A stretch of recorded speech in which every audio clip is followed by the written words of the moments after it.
Aku akan merampas semua miliknya, kata Mike dengan marah karena gadis yang disukainya pun malah menyukai Mark. 3, 2, 1. Hai Madiaristi, sekarang part 85, bos tampan yang mati rasa.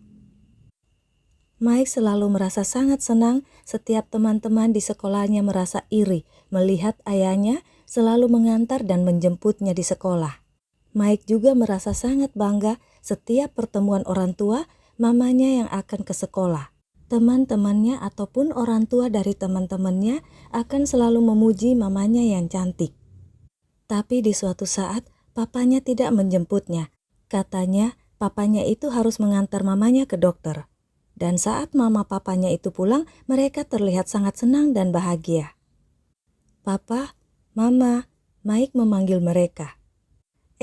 Jagoan papa sudah pulang ya? Sini nak.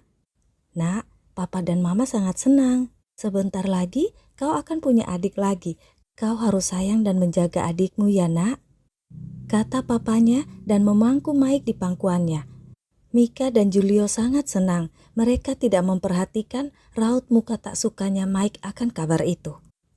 Sejak itu, akan ada saat-saat tertentu Mike hanya diantar atau dijemput oleh sopir karena papanya harus mengantar mamanya ke dokter.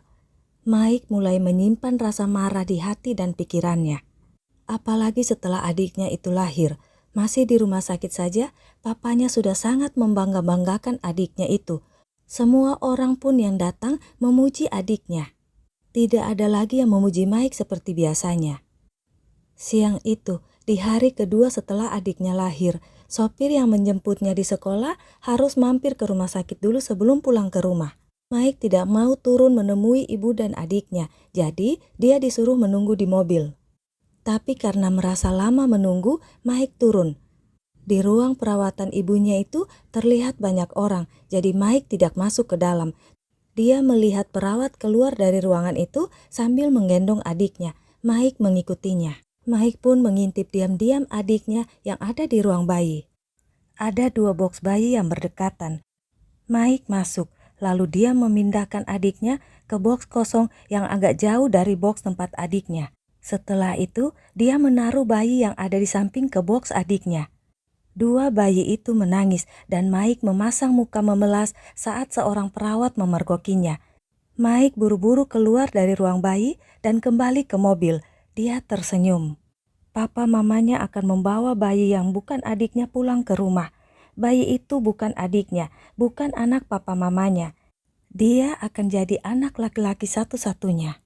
Mike tidak tahu kalau saat dia masuk ke ruang bayi itu ada sepasang mata yang mengawasinya. Mike tidak pernah mengajak adiknya bermain bersama ataupun berbagi apapun yang dipunyanya dengan adiknya. Mike tidak pernah mengizinkan Mark meminjam ataupun memakai barang-barang miliknya. Tapi Mark sangat sayang pada kakaknya itu. Mark tidak mau kakaknya marah padanya. Itu sebabnya dia tidak ingin menyentuh barang-barang kakaknya. Dia mengumpulkan uang jajannya untuk membeli barang ataupun mainan yang diinginkannya. Mark tumbuh menjadi anak yang rajin, yang pintar mencari uang dan tampan. Dia jadi kesayangan dan kebanggaan papa mamanya. Mike menjadi marah dan sangat iri. Semakin hari, rasa marah dan iri itu semakin menumpuk sampai mereka besar. Aku akan merampas semua miliknya, semuanya, kata Mike marah karena gadis yang disukainya malah menyukai Mark. Teman-teman Mike juga mengolok-ngoloknya karena dia kalah tampan dengan Mark.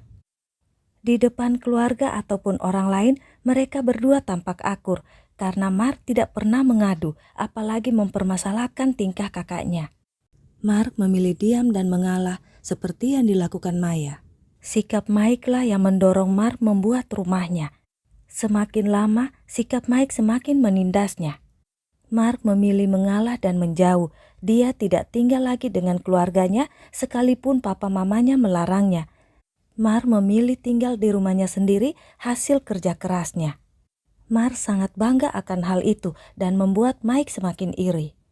Mike selalu punya niat untuk menyingkirkan Mark, tapi dia tidak punya keberanian untuk melakukannya. Saat Mark kecelakaan dan meninggal, Mike lah orang yang paling bahagia. Dia pura-pura menangis, tapi dia merayakannya bersama Sinta. Dan sekarang, tanpa sadar dia sendirilah yang membuka rahasia itu. Akibat rasa marah dan irinya karena mamanya masih memperhatikan Mark sekalipun Mark sudah lama meninggal. Mike langsung memikirkan alasan untuk menyelamatkan diri. Dia juga sedikit merasa kasihan pada ibunya. "Nak, kenapa bilang Mark bukan anak mama?" tanya Mika lagi. Itu gak apa-apa, Mike emosi aja." "Tapi kenapa mama ada di sini?" kata Mike berdalih. Mika menarik napas, merasa Mike tahu sesuatu, tapi Mika memilih diam karena dia sangat tahu sifat dari anaknya itu. "Mama dengar ada anaknya Mark di sini, tapi ternyata dia tidak ada. Mama ingin bertemu dengannya," kata Mika. "Emang Mama yakin itu anaknya Mark?" tanya Mike gusar dan menatap Andre. "Mama tidak pernah mempermasalahkan apa itu anak Mark atau bukan. Tidak ada salahnya kan bertemu dengannya." "Anakmu, kenapa dia tak pernah pulang, Nak? Sudah lama Mama tak pernah bertemu dengan istri dan anakmu," kata Mika lembut. "Ayo Mah, kita pulang saja. Nanti Mike akan antar Mama pulang," kata Mike mengalihkan pembicaraan. "Ibumu untuk sementara akan tinggal di rumah ini. Rumah ini masih kosong. Ada Pak Yono yang akan menjaga. Itu untuk memudahkan perawatan ibumu. Aku yang akan bertanggung jawab," kata Andre. Mike tidak suka, tapi dia tidak bisa protes. Dia masih berhutang pada Andre, jadi dia tidak ingin buat masalah dengan Andre. Mike pun pergi tanpa berkata apa-apa lagi, bahkan dia tidak pamit pada ibunya. "Pak Yono, berikut-berikut tidak ada satu orang pun yang boleh masuk dalam rumah ini tanpa izin saya. Siapapun itu, kecuali orang-orang yang sudah tinggal di rumah ini. Mulai besok akan ada satpam yang bertugas di depan," kata Andre. Pak Yono mengangguk. Sementara Mark yang menghindar karena ada Mike mengajak Dewa ke ruang CCTV juga ke ruang bawah tanah. Ayah dan anak itu berbicara segala hal, menebus segala waktu yang pernah hilang di antara mereka. Mereka baru pertama kali bertemu, jadi masih terasa agak canggung satu sama lainnya. Mark berbagi cerita apapun yang diingatnya.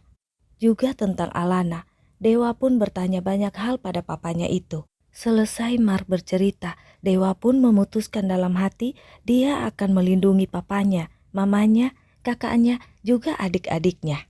Di setiap waktu yang dia punya, dia melewatkannya bersama Mark. Dia belajar banyak hal dari papanya itu. Ruang bawah tanah Rumah Putih itu kembali menjadi tempat terindah antara ayah dan anak. Besoknya, Andre menelpon Maya, meminta Maya untuk datang ke Rumah Putih karena mamanya tinggal di situ sekarang. "Rumah Putih? Kenapa Mama bisa di situ? Itu kan tempat wanitanya Mike, Dok," tanya Maya dengan suara tidak senang. "Datang aja, Kak. Nanti kita bicara di situ. Kakak datang sendiri dulu aja ya." "Ini hal sangat penting, Kak," kata Andre. "Baiklah, sampai bertemu nanti malam," kata Maya agak bingung. Malamnya, Mika, Maya, dan Andre duduk di kamar yang dulu kamar Amara. Itu jadi kamar Mika sekarang. Mika yang memilihnya. "Kenapa kita harus ketemuan di rumah ini sih, Ma? Kalau dokter keberatan Mama di rumahnya, Mama bisa kembali ke rumah Maya.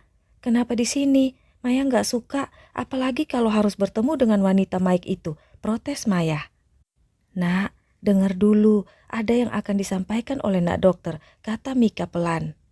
"Memang ada apa, Ma? Mama sakit?" "Dok, Mama nggak apa-apa kan? Mama nggak sakit parah kan?" Suara Maya sudah hampir menangis. "Kak, bukan masalah Mama kok. Mama sehat, lebih sehat. Semoga akan tambah sehat. Aku akan merawat dan memastikan Mama tidak akan apa-apa. Tapi ini masalah keluarga kita," kata Andre berusaha memilih kata-kata yang tepat. "Keluarga kita? Maksudnya keluargaku?" "Emang ada apa, Dok?" tanya Maya bingung. Andre menyerahkan kertas hasil tes DNA. "Dok, ini kok?" Maya jadi tambah bingung. "Iya, Nak, Andre adikmu, bukan Mark." "Awalnya Mama juga bingung, tapi ini benar, Nak," kata Mika. Maya menatap Andre. "Sejak kapan dokter tahu kalau kau adikku? Lalu Mark gimana, Ma?" Maya menangis. "Nak, jangan menangis." Mika berusaha menenangkan Maya. Mark, Ma, apa karena hal ini dia meninggal? Adikku itu sudah meninggal, Ma, tapi dia bukan adikku. Dia adikku, sampai kapanpun dia adikku. Maya sangat sayang dan sangat merindukannya, Ma. Kenapa Mark harus mengalami hal-hal ini? Maya pun semakin terisak. Aku ada di sini, Kak Maya, selalu akan jadi adikmu. Suara Mar membuat Maya menoleh dan terbelalak melihat Mar ada di samping mamanya. Mar memeluk Maya yang memukul-mukulnya sambil menangis tambah keras.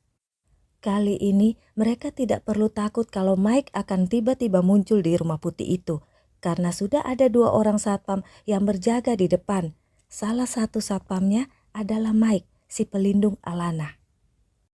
Hoping so bad that you let me in.